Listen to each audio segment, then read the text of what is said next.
श्री स्वामी समर्थ सगळ्यांना. आजचा दिवस तुम्हाला खूप छान आनंदात जावो आणि तुम्ही बघितलेली आत्तापर्यंतची सगळी स्वप्न पूर्ण होत, ही मी स्वामी महाराजांचरणी प्रार्थना करते. तर कालच्या दिवशी मला एका ताईंचा मेल आलेला आणि त्या मेलमध्ये त्यांनी खूप काही लिहिलेलं आहे. तर त्यांचं म्हणणं आहे की ताई, माझ्यावर खूप जास्त संकटे येत आहेत. संकटांमागून एक संकटं माझ्यावर चालू आहेत आणि माझे सगळे मार्ग बंद झालेले आहेत. त्याचप्रमाणे मला कमेंटसुद्धा आली होती एका माधुरी ताईंची. तसंच एक सेम सेम तसाच मेल, फक्त त्यांनी मेलमध्ये खूप जास्त लिहिलेलं आहे. तर त्यांचं म्हणणं आहे की मी तो मेल इथं तुम्हाला दाखवला नाही स्क्रीनवर किंवा त्यांचं नावही मी तुम्हाला सांगणार नाही. परंतु कसं असतं, ज्यावेळेस आपल्यावर संकटं येत असतात, तेव्हा संकटांमागे संकटं जेव्हा येत असतात, संकटांची मालिका जेव्हा आपल्या मागे सुरू असते, तेव्हा आपण पूर्ण खचून जातो. आयुष्य आपल्यासाठी शून्य झालेलं आहे आणि आयुष्यामध्ये आपल्यासाठी आता काहीच उरलेलं नाही आहे. आपल्यासमोर पूर्ण अंधार दिसत असतं. त्यावेळेस काय करावं, कोणाला सांगावं हे आपल्याला समजत नसतं. आणि कसं असतं ना, जेव्हा आपण आपल्यावर येणारे संकटं किंवा आपल्यावर काहीही वाईट गोष्ट घडतायत, हे जेव्हा आपण दुसऱ्याला सांगत असतो ना, तेव्हा लोकं फक्त ऐकून घेत असतात. परंतु दुसऱ्या ठिकाणी जाऊन लगेच ते ते गोष्ट हसून दुसऱ्यांना सांगत असतात. पण कोणी याचं निरसन करायला तयार राहत नाही. तर त्या ताई म्हटल्या, की "ताई, माझ्यावर एवढे संकटं येत आहेत, की काय करावं समजत नाही आहे. नवऱ्याला जॉब व्यवस्थित नाही आहे आणि पेमेंटही व्यवस्थित नाही आहे आणि घरातली म्हणजे बघा, प्रत्येकाच्या घरचे काही ना काही प्रॉब्लेम असतात. प्रत्येकाच्या घरी मातीच्या चुली आहेत आणि खेड्यामध्ये, गावाकडे त्या खानदेशच्या आहेत, माझ्याकडच्याच आहेत त्या. त्या एका वडजाई गावाच्या आहेत, पण त्या राहायला नंदुरबारला असतात जॉबनिमित्त. पण त्यांच्या घरातले खूप जास्त प्रॉब्लेम आहेत, असं त्यांचं म्हणणं आहे. आता त्यांचे प्रॉब्लेम काय आहेत, मी इथं एवढं सगळं सांगणार नाही. परंतु त्या म्हटल्या, की माझी जॉइंट फॅमिली आहे गावाकडे. आम्ही 2 म्हणजे 2 भाऊ, मला एक मोठे जेठ आहेत आणि सासू-सासरे वगैरे आहेत. तर घरच्यांची मला एवढी साथ नाही आहे आणि घरचे पण मला खूप जास्त इरिटेटिंग करतात. तर मी काय करावं काही समजत नाही. संसाराच्याही जबाबदाऱ्या ओढत-ओढत खूप माझी नाकेनऊ आलेली आहे आणि लक्ष्मी व्यवस्थित टिकत नाही हातामध्ये. आता मला एक सांगा, आपण जीवन जगत असताना खूप जास्त अपेक्षांचं ओझं घेऊन जात असतो, चालत असतो. जर आपण एवढा एक फंडा जर यूज केला ना, की अपेक्षा करणं सोडून द्या. आपण जर ज्या दिवशी आपण अपेक्षा करणं सोडून दिलं लोकांकडनं, ती घरातली फॅमिली असो, बाहेर जात असताना, घराच्या बाहेर जात असताना, घरामध्ये कुठल्याही गोष्टींचं जर अपेक्षा करणं आपण सोडून दिलं ना, तर आपण एवढं छान व्यवस्थित जीवन जगू शकतो आणि खूप आनंदाने आणि मजेशीर असं जीवन जगू शकतो.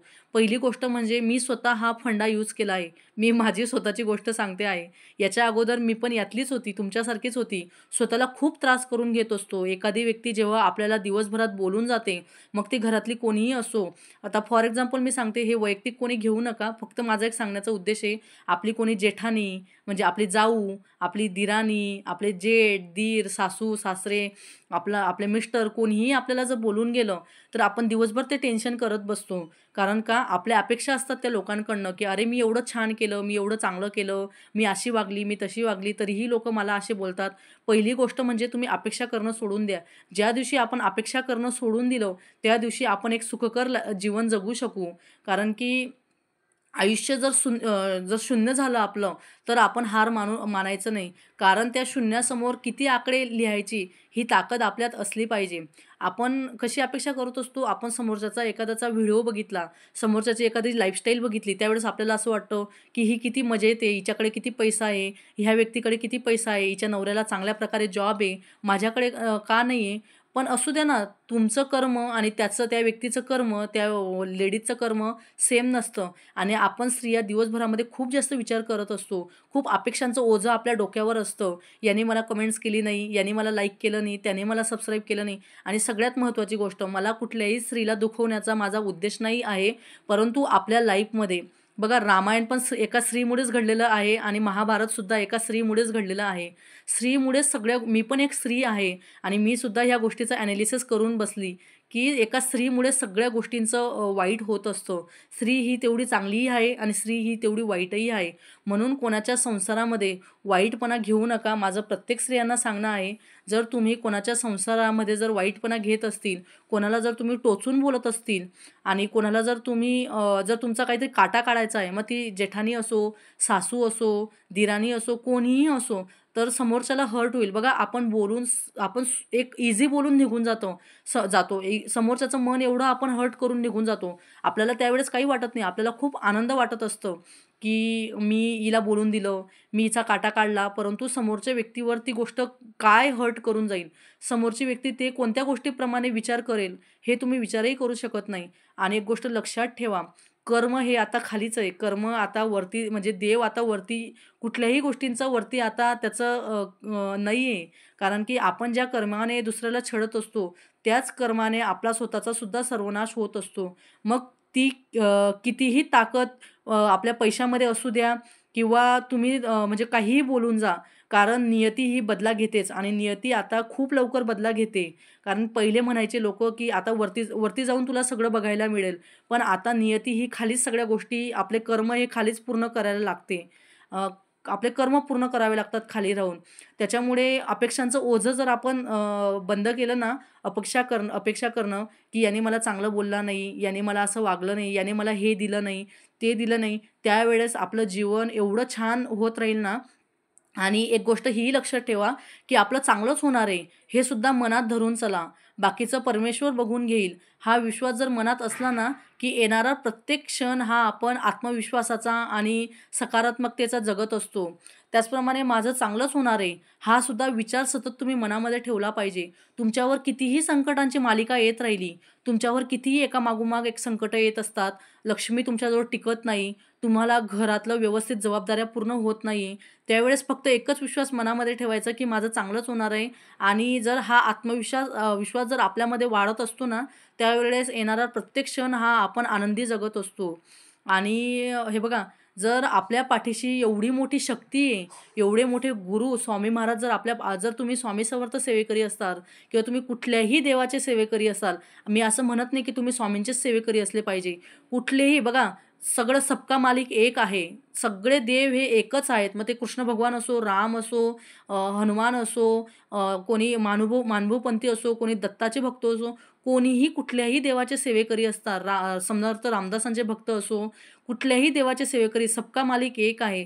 जर आपल्या पाठीशी एवढे मोठे गुरु असतात, एवढ्या मोठ्या गुरूंचं जर आपल्या पाठीशी पाठबळ असलं ना, तर आपल्याला कुठलीही वाईट शक्ती आणि कुठलाही माणूस, कुठलीही जेठानी, दिराणी, सासू कोणीच आपलं वाईट करू शकत नाही. फक्त तुम्ही देवावर विश्वास ठेवा. कारण की देवाच्या योजना ह्या आपल्या इच्छेपेक्षा खूप सुंदर बनत असतात. आणि ज्यावेळेस आपण जीवन जगत असतो, त्यावेळेस जीवन जगण्याची सुद्धा एक कला असली पाहिजे. आपलं जगणं एवढं सुंदर असलं पाहिजे, की त्या जगण्यातून दुसऱ्यांना सुद्धा प्रेरणा मिळली पाहिजे. आणि बघा, हे सुद्धा एक महत्त्वाचं असतं बरं. मी माझा स्वतःचा अनुभव आहे.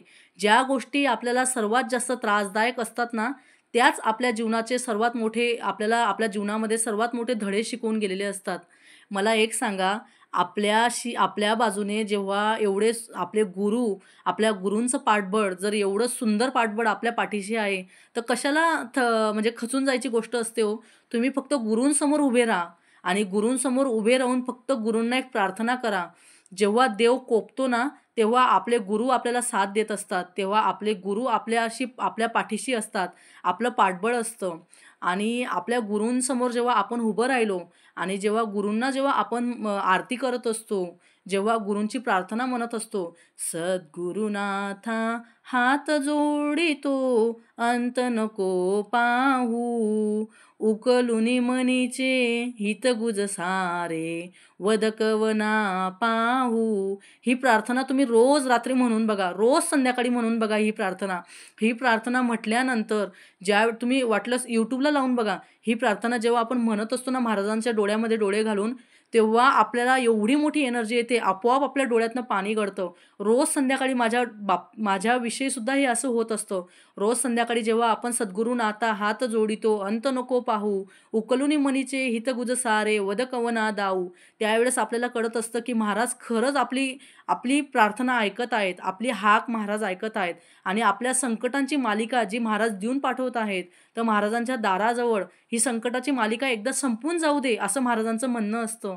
आणि महाराज म्हणतात, की हे संकट संपले ना, तुझ्याजवळ सुखाची मालिका अशी शृंखला सुरू होऊन जाईल ना, तर तू विचारही करू शकणार नाही.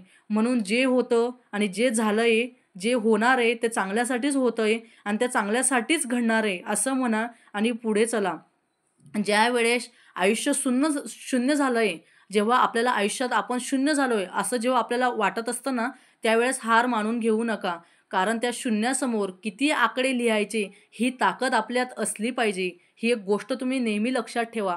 नवऱ्यालाही पाठिंबा देण्याचं काम हे आपल्या बाईचंच असतं आणि प्लीज सगळं लेडीजला माझं म्हणणं आहे, की कोणाच्या संसारामध्ये कारण ती व्यक्ती जेव्हा तिची संकटं तिच्यावर येत असतात ना, तेव्हा ती कुठल्या फेजमधनं जात असते हे फक्त तिलाच माहिती असतं. म्हणून घरामध्ये आग लावायचं काम करू नका. कारण त्या ताईने एवढ्या तळमळतेने मला मेल दिलेला आहे ना, खूप वाईट वाटतं. जेव्हा या गोष्टी बघायच्या ना, कशाला दुसऱ्यांच्या संसारामध्ये, कशाला आपलं एवढं वाईट कर्म करत राहायचं. आणि एक म्हणणं आहे, ते वाईट कर्म जेव्हा तुम्ही करतात ना, काही वर्षानंतर, काही महिन्यानंतर तो कर्माचा फेरा तुमच्यावरही उलट येणार आहे. ही गोष्ट लक्षात ठेवा. दुसऱ्यांसाठी चांगलं करण्याचा प्रयत्न करा आणि जर आपण त्याच्या रस्त्यामध्ये गुलाब जर आपण जर पेरू शकत नाही, गुलाब जर आपण टाकू शकत नाही ना, तर काटेसुद्धा टाकण्याचा प्रयत्न करू नका. कारण की आयुष्य खूप सुंदर आहे. ह्या वाईट-वाईट गोष्टी याचं त्याच्याविषयी, त्याचं याच्याविषयी बोलण्यात काही मजा नाही आहे. त्याच्यामुळे वाईट करू नका, वाईट बोलू नका, अपेक्षांचं ओझं ठेवू नका. एवढंच माझं या व्हिडिओमधनं सांगण्याचं प्रयत्न आहे. जर आपण अपेक्षा ठेवल्या ना दिवसभरामधनं, तर आपण दिवसभरात स्वतःला खूप त्रास करून घेत असतो. त्याच्यामुळे अपेक्षा करणं बंद करा. आयुष्य एवढं सुंदर आणि सुखकर होऊन जाईल ना, तुम्हीही विचार करू शकणार नाही. मी स्वतः ह्या गोष्टी उपभोगते आहे. 2 वर्षापासून मी स्वतः हा फंडा यूज करते. त्याच्यामुळे खूप छान रिलॅक्स वाटतं. कोणाचाही विचार आपण करत नाही. आजचा व्हिडिओ तुम्हाला कसा वाटला हे मला लाईक, शेअर, सबस्क्राईब करून सांगा आणि आत्तापर्यंत तुम्ही माझ्या चॅनलला सबस्क्राईब केलं नसेल तर सबस्क्राईब करा आणि लाईक, कमेंट करण्याचा प्रयत्न करा. श्री स्वामी समर्थ. धन्यवाद.